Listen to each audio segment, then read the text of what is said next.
tafadhali mnaweza keti chini. Thank you very much. Ndugu zangu viongozi na viongozi pia wa vijana, hamjambo? Kakamega murembe, muri moyo. Wananchi wa Kenya, Bwana Yesu asifiwe. Assalamu alaikum. Leo mimi nimefurahi sana kufika mji huu wa Kakamega. Nimshukuru Vice Chancellor wetu wa chuo cha Masinde Muliro kwa kutukaribisha hapa. Mpigeni makofi, yuko pale.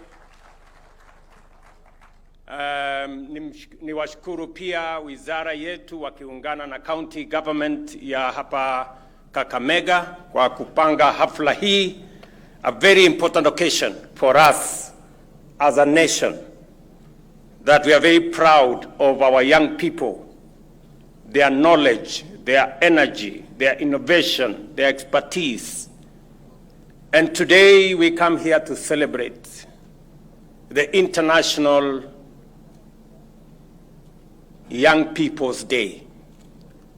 The single most decisive force that will shape Kenya's destiny is not oil, is not gold, or any other natural resource. It is the young people. For generations, young people have been referred to the leaders of tomorrow.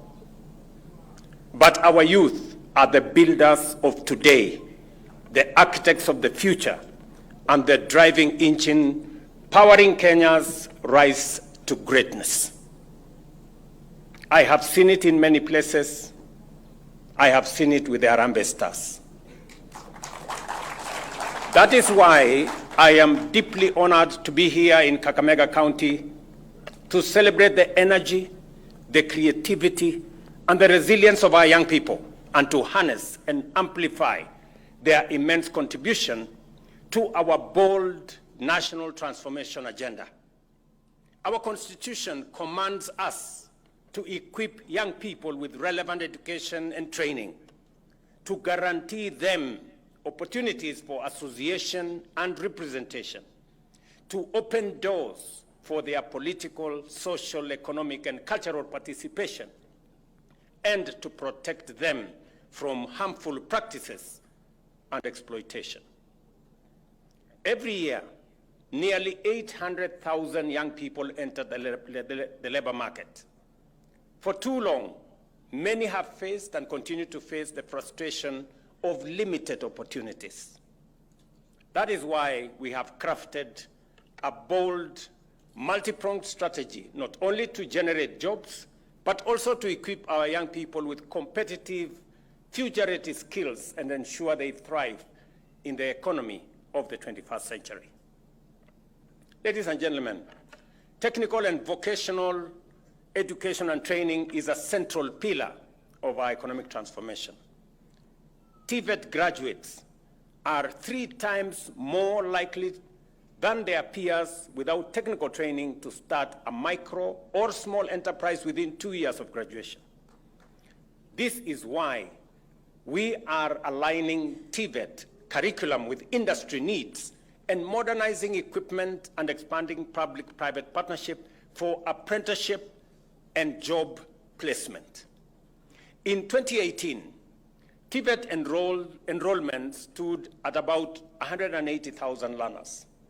Today, TVET enrollment is upwards of 700,000, supported by the expansion of institutions from just about 50 a decade ago to more than 250 nationwide today. Through the National Government Apprenticeship Opportunities Program, we aim to enroll from 700 to 2 million youth in TVET institutions by the end of 2025, meeting the projected annual demand for 300,000 additional skilled workers and bridging the skills gap that is currently at 40% in some technical sectors. We have also deliberately chosen housing as one of the main engines of job creation in Kenya today. Currently, over 161,000 housing units are under construction across the country, part of a 700,000 home pipeline that will generate more than 1 million jobs. Here in Kakamega, right here in town, we have 200 units complete, 2,000 units have been procured, another 2,000 units in Mumias, and another several units in different constituencies in Kakamega County, a total of 5,000 units we are building in Kakamega County.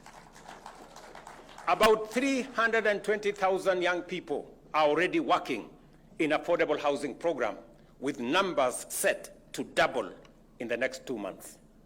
I have said that in the next 2 months, we want to escalate the number of young people, whether they are electricians, technicians, plumbers, engineers, quantity surveyors, architects. We want to increase them to 640,000 in the next 2 months. We have already advertised 4,000 internship positions for young professionals that are coming out of universities and our TVET institutions through the Public Service Commission. We will engage architects, engineers, surveyors, IT specialists, marketers, and other specialists, placing them in housing projects and municipalities across Kenya. Our goal is to expand these opportunities so that by January next year, in the next 6 months or so, 10,000 interns will have been placed in affordable housing program where they will gain skills, build networks, and acquire the experience needed to launch their careers. Through Climate Works program, we are advancing both economic and climate resilience by implementing labor-intensive environmental projects, restoring ecosystems through tree planting, cleaning rivers, and greening public spaces. Beyond the environment, Climate Works also drives jobs in roads and housing construction and urban development. We began with Nairobi-based cohort, and I am especially very proud that 45,000 young people are spearheading the Nairobi River regeneration, transforming riparian into clean, green corridors. This initiative is now being rolled out across the country through an expanded roadworks program, which will soon grow to 113,000 young people, including 4,000 in Kakamega County. Similarly, the Kandarasi Mtaani initiative will employ another 200,000 more young people in labor-intensive works in housing and market projects, including our hostels development program across the country. This will also include boundary walls, laying cabro roads, and installing wastewater treatment plants, equipping participants with both income and skills. Ladies and gentlemen, the Financial Inclusion Fund, commonly known as the Hustler Fund, has emerged as one of the most transformative financial inclusion initiatives in Kenya's history, with a direct and profound impact on our young people. Its sheer scale has been unprecedented, with over 26 million Kenyans accessing the fund, making it the single largest program of its kind. Of this, 9 million are repeat borrowers, a powerful indicator of sustained trust and tangible benefits. The fund has so far disbursed 72 billion and mobilized 5 billion shillings in savings. One of the most significant outcomes has been credit empowerment. Through the Hustler Fund, 5 million beneficiaries have improved their credit scores, a game-changing development for young people who previously had no credit history or had been blacklisted in CRB. Many are now eligible for larger credit-rated loans of up to 150,000, enabling them to invest in stocks, equipment, or business expansion. We are also committed to promoting orderly labor mobility through our global labor mobility strategy ensuring Kenyans can take up jobs abroad in safe and decent conditions. Over the past 2.5 years, 430,000 Kenyans have secured employment overseas through the Kazi Maju program. We are negotiating bilateral labor agreements with various governments to safeguard our workers and align their skills with high-demand markets. Through the WhatsApp Fund, we are financing air tickets, visas, and settlement costs for Kenyan youth taking up jobs abroad. In this pilot phase, Kenya shillings 200 million has been already provided and already supports 225 young people. Equally, over the past year, the Youth Enterprise Fund has provided mobility-ready support, including pre-departure training, certification assistance, and financial literacy to prepare our young people for international employment and successful reintegration. And the Youth Fund has disbursed 244 million, enabling 2,271 young people to secure jobs in various countries abroad. Today, I will be presenting checks worth 163 million to support a further 816 young people who have successfully secured jobs through the labor mobility program so that they can prepare themselves to travel and work abroad. Ladies and gentlemen, the Kenya Youth Employment Opportunities Project was a 5-year World Bank funded government initiative implemented between 2018 and 2023 to increase employment and income-generating opportunities for young people across the country. The project directly reached over 310,000 beneficiaries and facilitated the development of 50 new trade testing standards. Many of these young people have gone on to create jobs and earn sustainable incomes through enterprise establishment with the project's support. Building on this success, the successor initiative that we have now rolled out, the National Youth Opportunities Towards Advancement Project, commonly called NYOTA, has rolled out Cycle 2 for business support in all counties, attracting over 1 million applications by close of the application period on 15th of May 2025. NYOTA aims to enhance youth employability, expand access to employment, promote savings, and strengthen youth employment systems and project management. Its implementation and interventions include training 600,000 young people to access government procurement opportunities, commonly known as ACBO, providing 110,000 young people, entrepreneurs with business development services, market linkages, mentorship, and financial support. NYOTA is enrolling 90,000 young people in on-the-job training, with applications currently open through the *254# financial inclusion platform until Friday, August 15th, which is coming Friday.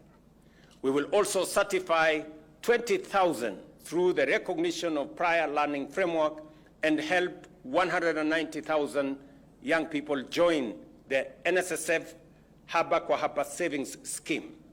In every ward across Kenya, and I want you to listen to this carefully, 70 young entrepreneurs, 110,000 in total, will each receive a grant of 50,000 shillings in startup capital under this program. I am pleased to report that the first phase of 54,000 young people will receive their 50,000 business startup capital next month, paving the way for their skills training to commence at the same month. Our Kenya Jobs and Economic Transformation Project, worth 20 billion, is also poised to support 42,000 enterprises, 600 business clusters, providing financing and facilities to scale up youth-led ventures. The Center for Enterprise, in partnership with Germany, will train young people in high-value industries at 6 special economic zones that are under construction. To further support youth-led enterprises, we shall, before the end of this financial year, launch the Youth Enterprise Investment Bank, capitalized at 9.75 billion, to provide financing, credit guarantees, and capacity building for young people in enterprise. On the digital front, our digital superhighway agenda has reshaped Kenya's economy, placing technology, innovation, and youth at its core. We have expanded digital infrastructure by over 24,000 kilometers of fiber, linking urban centers to remote villages. In 2022, public Wi-Fi hotspots were rare. Today, 1,494 free public access points empower traders, students, and innovators across Kenya. Through the completion of the 316 digital hubs and the ongoing construction of 404 more ICT hubs, we are equipping young Kenyans with the skills to thrive in a rapidly changing world with digital jobs. Over 1.9 million youth have been trained in digital literacy, with nearly 300,000 securing digital jobs across through Ajira, Jitume, and BPO services. Ladies and gentlemen, these programs form the engine of a youth-powered economy. They are the pipelines of opportunity and demonstrate our unwavering belief that when our youth rise, Kenya rises. With determination, hard work, and focus, we can indeed realize our overarching objective of creating at least 1.2 million jobs annually. Let me stop here because I want an engagement with the young people. I did ask the organizers that maybe we should have a fireside chat here, or maybe an engagement, because I want to listen to some of the young people in this audience have to say. And I want to answer some of their pressing questions. And I want to engage so that we can take our country forward. We want to have an informed conversation. You know, we do not want to engage in rumors, in propaganda, in fake news, in distorted issues. We want to engage on matters that are important to the young people of our nation. Because I have said before, and I will repeat again, as a country, our greatest asset, the biggest asset we have in Kenya, is our human capital. And that human capital, the biggest portion of that human capital is the young people of our nation. If we are to succeed as a country, we can only succeed if we bring on board the largest sector of our society, the people with the energy, with the innovation, with the talents, with the expertise, with the knowledge, the young people of our nation. If we bring them into the equation, and if they influence how we go forward, we will succeed as a nation. And that is my mission, to make sure that we put the young people of our country at the center of our planning, of our policy, of our legislation, of our progress. That is how we are going to succeed as a country. And this moment, this day, the International Youth Day, provides us with that opportunity for us to engage with the young people of our nation. And I am looking forward to that engagement. so that I can explain to you what we are doing. You can ask me the questions on what we are doing so that we can have an engagement that is mutually beneficial, both to you as the young people of our nation and to us as the leadership of our country. Thank you very much and God bless you. Tumpongeze Rais tafadhali kwa makofi.